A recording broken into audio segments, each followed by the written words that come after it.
오늘은 7절에서부터 13절까지 말씀을 함께 교독하겠습니다.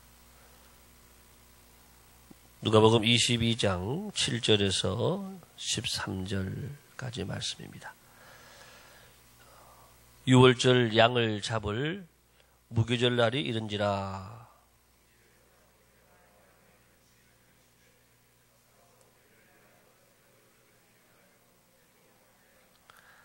여짜오되 어디서 준비하기를 원하시나이까?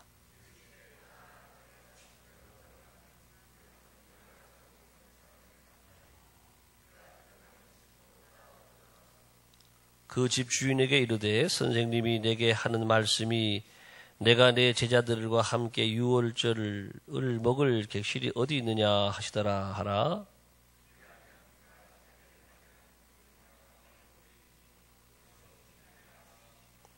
함께 읽겠습니다. 그들이 나가 그 하신 말씀대로 만나 유월절을 준비하니라. 아멘. 새로운 하루가 시작이 되었습니다. 오늘 하루도 하나님의 큰 은혜가 여러분 가정가정에 함께 하시기를 축복합니다. 예, 우리 어제 말씀에 이어서 어제는 이제 유월절 날이 이제 가까워오면서 가룟 유다가 예수님 배반하게 되는 말씀을 나누었습니다. 자, 이제 오늘 이제 유월절 우리 만찬을 하게 될 그 장소, 다락방을 이제 구하게 되는 말씀이 나오게 되는데, 유월절과 함께도 무교절 이렇게 나와서 여러분들이 조금 혼란스러우실 것 같아서 정리해 드리고자 합니다. 유월절, 어제 말씀드린 대로 이스라엘 백성들이 애굽에서 나올 때 장자의 죽음이라고 하는 무서운 재앙이 애굽 땅에 임했습니다. 그때 이스라엘 백성들은 하나님 말씀을 따라서 다 집 앞에다가 양의 피를 발라서 그 집은 다 지나가는 거예요. 그래서 패스오버 넘어갔다. 그래서 유월 넘어갔다라고 하는 거예요.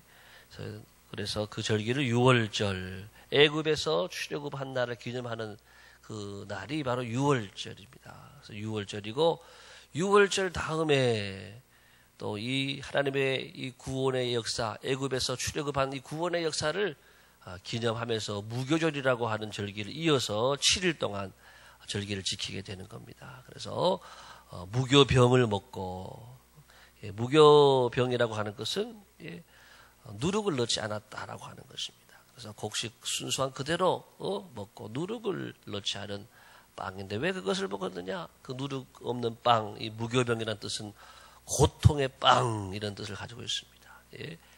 애굽에서 고생했던 시간을 기억하라라고 하는 겁니다. 애굽에서 노예로서 430년 동안 종살이했던 바로 그것을 기억하면서 먹는 거예요. 출애굽을 또 하는 거기 때문에 빨리 먹어야 돼. 급하게 먹으면서 고난을 당했던 바로 그 시절을 기억하면서 먹었던 빵.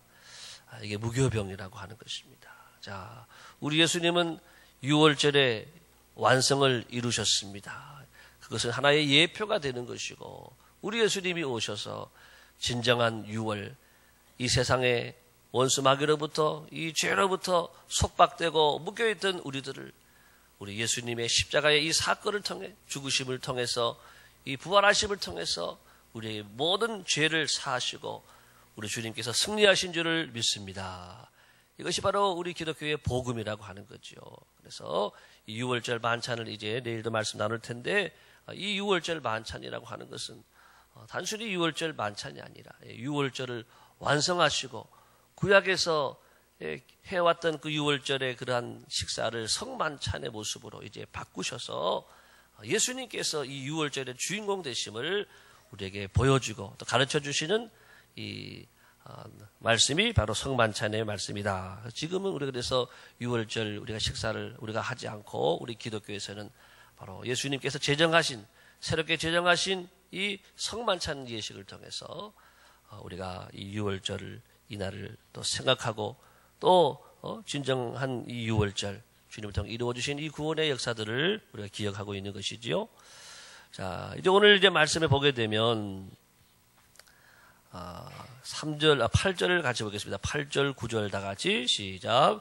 예수께서 베드로와 요한을 보내시며 이르시되 가서 우리를 위하여 유월절을 준비하여 우리로 먹게 하라. 여짜오되 어디서 준비하기를 원하시나이까? 예. 뭐 쉽게 말하면 지금 베드로와 요한에게 저녁 준비를 좀 하라라고 하는 거예요. 예.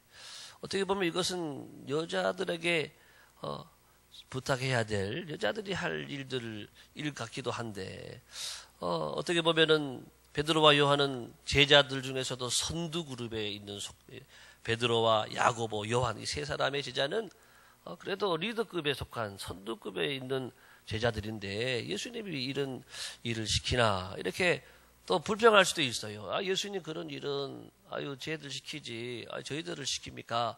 이렇게 불평할 수도 있지만 베드로와 오늘 요한이 뭐 불평 하나 하지 않고 말씀 그대로 어디서 준비하기를 원하십니까? 오히려 더 겸손하게 주님께 여쭙고 오늘 13절에 있는 말씀 보니까는 그들이 나가 그 하신 말씀대로 만나서 유월절을 준비했다. 유월절을 베드로와 요한이 잘 준비했다라고 하는 오늘 말씀의 내용이 나와 있습니다. 여러분 하나님의 일은 여러분 더 큰 일이 있고 더 작은 일이 없는 줄을 믿습니다. 우리에게 명하신 일은 다 큰 일이에요. 하나님 내게 맡겨주신 일은 다 큰 일이에요. 그런 자세를 가지고 이 일을 감당해야 여러분 좋은 일꾼이 될 줄로 믿습니다.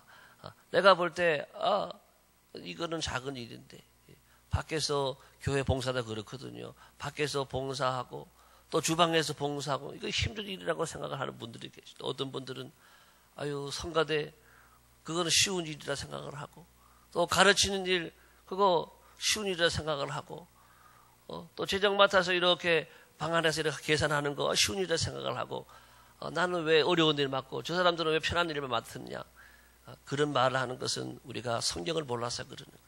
주님이 명령하시고 주님께서 내게 맡겨주신 일들은 다 큰 일인 줄 여러분 믿으시기 바랍니다. 주님이 맡긴 일은요 주님이 맡기셨기 때문에 큰 일인 거예요. 세상의 일하고 다르게 크신 주님이 맡기신 일은 주님이 내게 맡기신 일이니까 큰 일이고 그 일을 큰 일로 보는 사람이 착하고 충성된 종이 될 줄을 믿습니다. 아무리 큰 일 맡겨주고 귀한 일 맡겨줘도요 그 일을 하찮게 생각하고 대수롭지 않게 생각하고 그 일에 내 마음을 쏟아붓지 않으면은 그것은 책망받을 일이라고 하는 것이죠. 아무리 작은 일이라 할지라도 사람들이 볼 때에 하찮은 일처럼 보인다 할지라도 그 일을 내가 주님이 내게 맡기신 사명이다 생각을 하고 그 일을 잘 감당하고 충성되게 감당하게 되면 우리 주님으로부터 큰 칭찬이 함께할 줄을 믿습니다. 자세가 중요하다라고 하는 것입니다. 오늘 여러분 주님의 이 구속의 역사를 위해서 꼭 있어야 될 이 마가 다락방인데 이 다락방을 위해서 이 베드로와 요한의 이 아름다운 헌신이 있었다. 주님이 맡기신 일들을 말씀대로 순종했더니 말씀대로 이루어지는 거예요. 여러분 생각을 해보세요. 예수님이 또 하시는 말씀이 또 이런 말씀이잖아요. 너희들이 성내로 들어가면 물동이 하나를 들고 가는 사람이 있을 것이라. 그 사람을 따라가라. 물동이는 여자들이 들겠죠 보통. 물동이 들고 가면 그 여인을 졸졸 따라가라. 그러면은 그 주인을 만나게 될 건데 그 주인에게 가서 이렇게 말해라. 우리 선생님이 6월절 식사를 위해서 큰 다락방이 필요하니까 큰 객실이 어디에 있느냐 이렇게 말하라고 하는 거예요. 그것도 복잡하기도 하고 남자들이 돼가지고 여자들 따라다니며 가면서 물동이를 든 여인을 찾아가가지고 또 주인을 만나가지고 얼마나 번거로운 일이에요. 그렇지만은 베드로와 요한은 한마디도 하지 않고 주님의 말씀을 있는 그대로 순종하고 그래서 주님의 말씀대로 사람을 만나고 또 큰 객실을 만나고 유월절을 준비를 하게 된 줄을 믿습니다.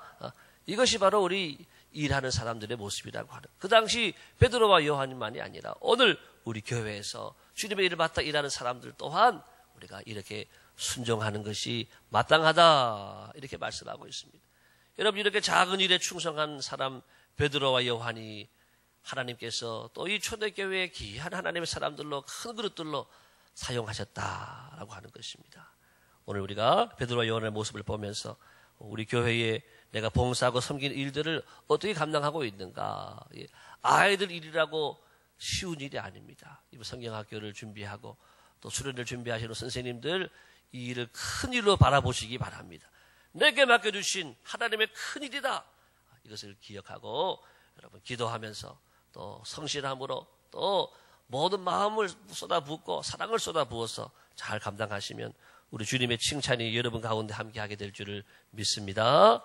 자, 이제 이어지는 우리 말씀에서 또 주시는 말씀의 교훈을 나누고자 하는 것은 오늘 이 말씀을 우리가 보면서 여러분 연상되는 말씀이 하나 더 있죠. 예수님 예루살렘 성에 입성하실 때도 예수님이 그랬잖아요. 나귀를 타고 가야 되는데 주님이 탈 나귀를 어떻게 합니까? 예? 주께서 쓰시겠다 하라. 그래가지고 그것도 풀어서 가지고 오는 거예요. 예? 주께서 쓰시겠다 하라. 이렇게 주님 앞에서 쓰임 받은 사람들이 나오는데 중요한 것은 이름이 안 나온다라고 하는 이름이. 그 사람도 누군지 모르겠고 또 오늘도 예, 이름은 나오지 않아요. 나중에 우리 마가다락방인 것을 알게 되지만 이름이 나오지 않아요. 또 베세다 광야에서 보리떡 5개와 물고기 2마리를 가지고 많은 사람들을 먹이게 했던 바로 그 주인공, 거기도 그 사람, 그 아이 소년의 이름이 나와 있지 않아요. 또 예수님의 이 장례를 준비하기 위해서 향유를 붓고 예수님의 발을 씻겨드리는 그 여인 이름이 안 나와 있어요. 성경에는 제자들 이름만 나와 있지 이름이 안 나와 있어요.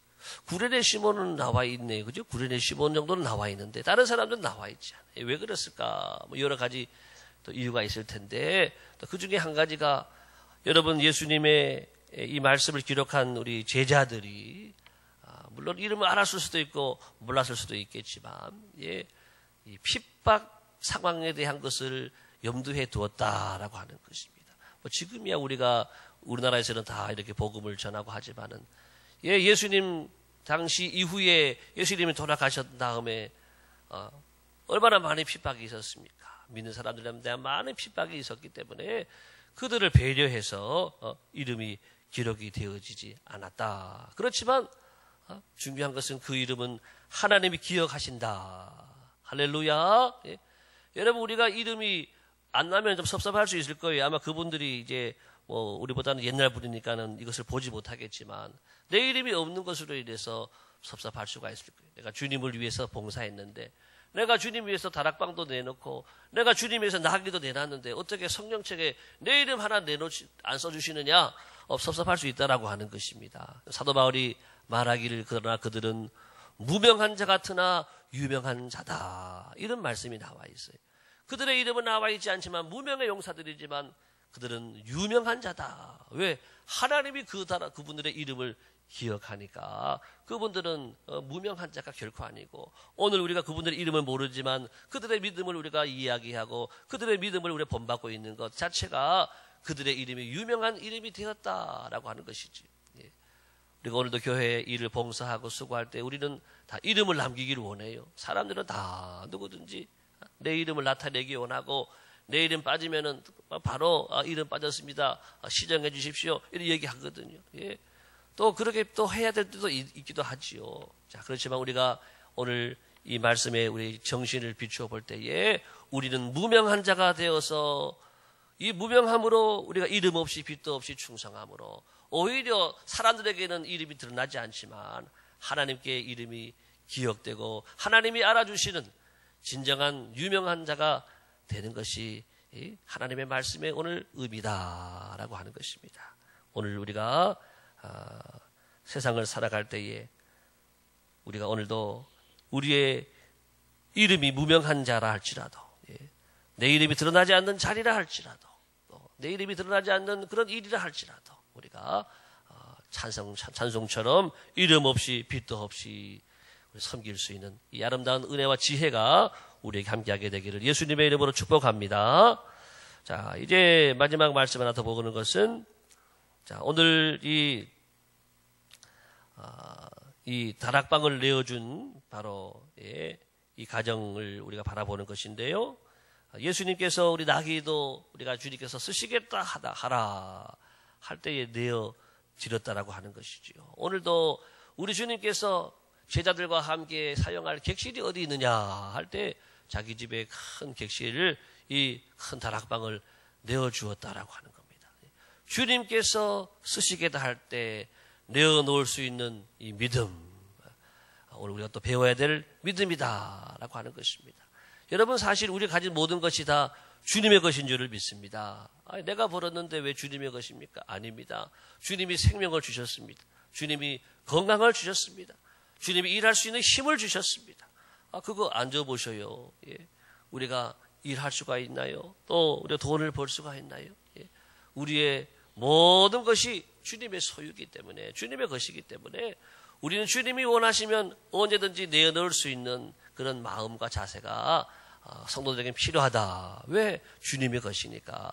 주께서 쓰시겠다 하라. 오늘 우리 교회가 이루어지기까지는 여러분들이 그런 믿음을 가지고 믿음 생활을 하셨기 때문에 가능했다라고 하는 것이죠. 오늘 우리 광주 동산교회가 이렇게 개척한 지 7년밖에 안 됐는데 이렇게 교회가 성장하고 또 아름다운 성전을 건축하고 이렇게 오늘까지 나오게 된 것은 전적인 여러분들의 그런 헌신을 통해 가능했다라고 하는, 주께서 쓰시겠다 하라. 주님의 성전을 이렇게 만들 때 여러분들이 다 헌신하셨거든요. 주께서 쓰시겠다 하라. 예, 주님, 내가 주님의 전에 내가 이것을 드립니다. 이것을 드립니다. 다 헌신을 하셨어요.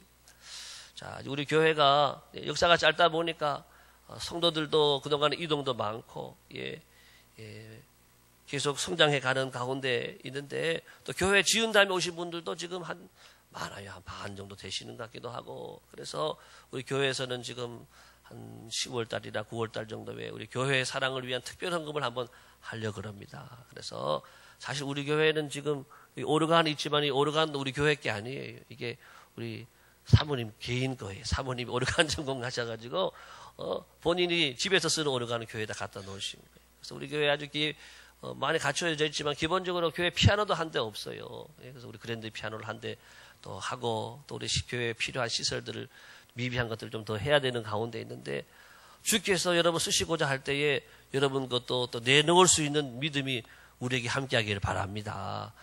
왜? 이건 주님의 성전이니까. 또 우리가 주님을 늘 예배하는 곳에서 우리가 주님을 위해서 우리가 늘 영광되게 하는 예배를 드려야 되는데, 교회에 필요한 것들이 있거든요. 그런데 우리의 것이 다 내 것이 아니라 우리가 주님의 것인 것을 인정하고, 또 주님께서 필요할 때에 내가 쓰겠다 하면은, 예, 주님 여기 있습니다. 주님이 쓰시기를 원합니다. 오늘 이 다락방 주인처럼 또 나귀 주인처럼 주님께 내놓을 수 있는 자원하는 이 믿음이 우리 모두에게 함께하게 되기를 예수님의 이름으로 축복합니다. 주님을 위해서 드린 사람들은 또 주님께서 다 책임져 주세요. 주님께서 가정에 필요한 것들, 사업장에 필요한 것들, 있어야 될 것들로 채워주시고 은혜 위에 은혜를 더해 주실 줄을 믿습니다. 자, 이렇게 교회는 그냥 세워지는 게 아니에요. 우리 모두의 이런 아름다운 믿음과 오늘 헌신과 이러한 충성을 통해서 하나님의 나라가 세워지고 확장되어지고 교회가 세워지고 또 교회가 또 부흥하게 되는 이 모든 역사들을 우리가 말씀을 통해서 배우게 되어집니다. 오늘 하루도 우리 모두가 있는 자리에서 작은 일이라 생각하지 마시고 큰 일이라 생각하시고 충성하는 하루가 되시기를 예수님의 이름으로 축복합니다.